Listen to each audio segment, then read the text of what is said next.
Jusqu'il y a à peine quelques mois, le télétravail était réservé à une minorité de travailleurs dans certains secteurs seulement et souvent considéré comme une forme de privilège, d'extravagance pour certains, voire d'absentéisme du point de vue de certains employeurs.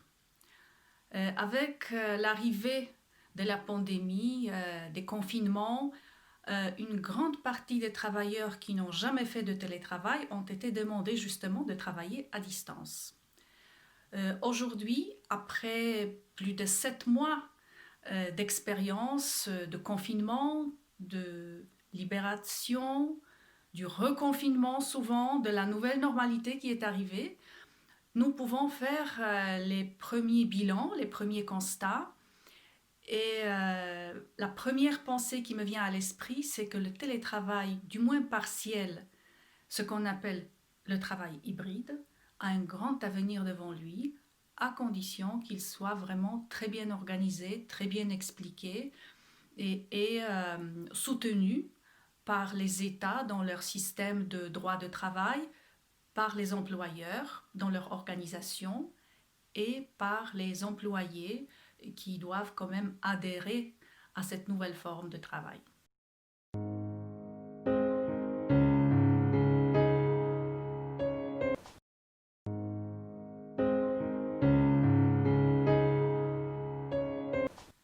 Souvent, on a tendance à croire que le télétravail équivaut au travail cool, décontracté, très confortable.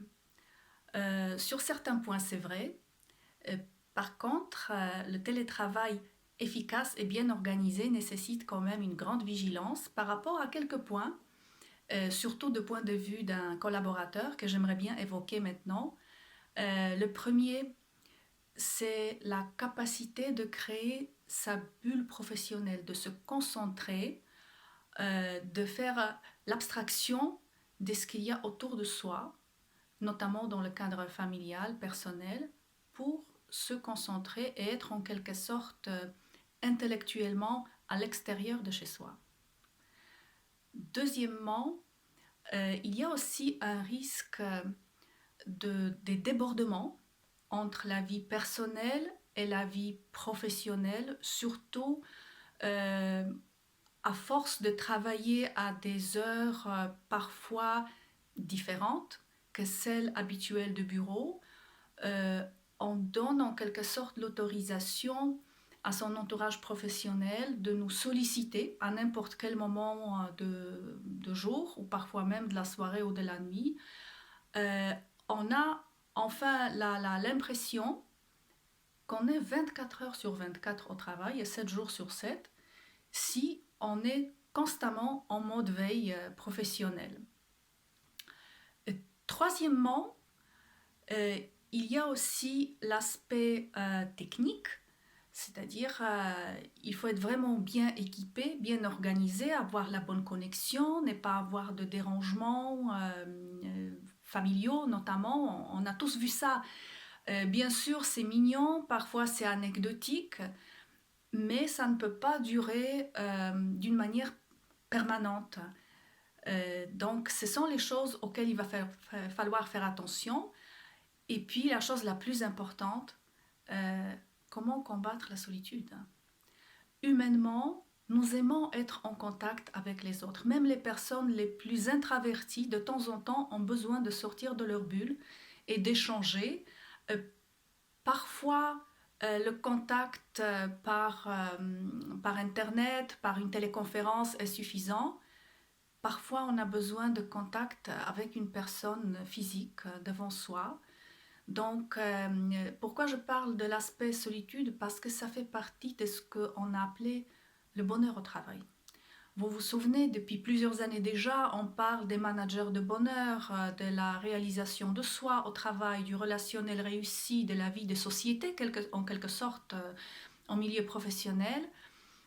Eh bien, c'est le moment pour que les managers de bonheur fassent preuve de leur créativité, de leur efficacité pour trouver en quelque sorte des parades afin d'empêcher les employeurs de se sentir seuls et isolés. Donc, il y a des choses qui sont très très bien conçues déjà de point de vue technique dans le télétravail. Et il y a surtout les compétences personnelles sur lesquelles il va falloir être vigilant, ne pas hésiter par exemple à demander de l'aide lorsqu'on en a besoin, que ce soit le soutien moral ou que ce soit le soutien technique.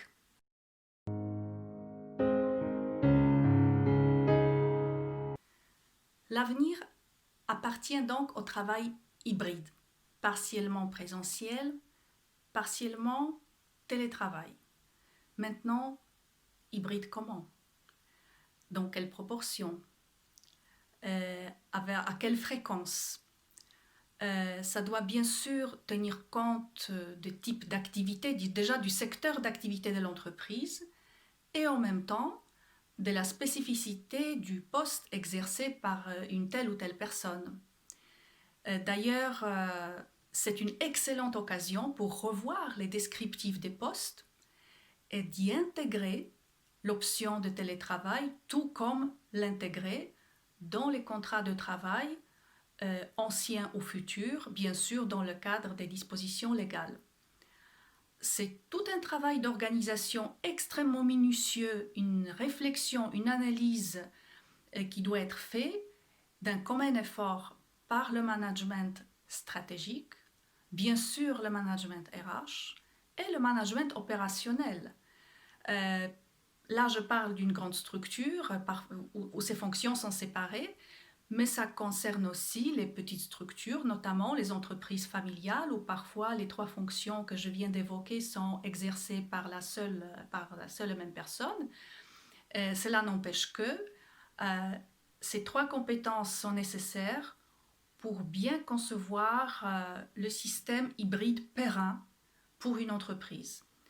Attention ici de ne pas tomber dans le piège de outsourcing de ce service. Bien sûr, c'est bien de demander le conseil d'un bureau d'études des personnes expérimentées, compétentes, expertes dans le domaine de ce type d'organisation, mais chaque entreprise aura finalement son modèle cousu sur mesure en quelque sorte, et donc la participation active des personnes internes à l'entreprise est nécessaire pour que ce système conçu pour cette entreprise soit vraiment efficace. Ce à quoi le management va veiller tout particulièrement dans le cadre de ce travail, c'est de bien sûr préserver la productivité de l'entreprise, sa rentabilité, mais aussi la cohésion des équipes, qui est un objet d'attente particulière, et puis aussi la motivation individuelle de ces personnes qui vont être amenées à travailler seules de temps en temps à une fréquence qui va leur être demandée. Donc tout ceci nécessite vraiment un travail de réflexion et de conception très minutieux, tout en sachant que la première version de système hybride n'est pas nécessairement la version définitive, parce que les conditions changent. Nous avons déjà compris en l'espace d'à peine une année à quel point la réalité qui nous entoure peut changer. Donc il n'y a pas de raison à ce que ça reste stable et constant plus tard. Donc il faut être vraiment souple pour pouvoir aussi adapter le système hybride aux conditions futures que nous n'avons pas encore la possibilité de prévoir avec précision.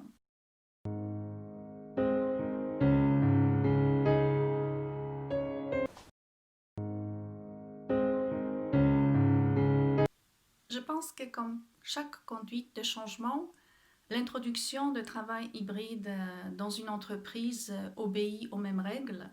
Il y a le côté technique, il y a le côté humain, et surtout si on l'aborde d'une manière positive, optimiste, courageuse, on a toutes les chances de notre côté pour que ça soit la solution et non pas le problème à combattre.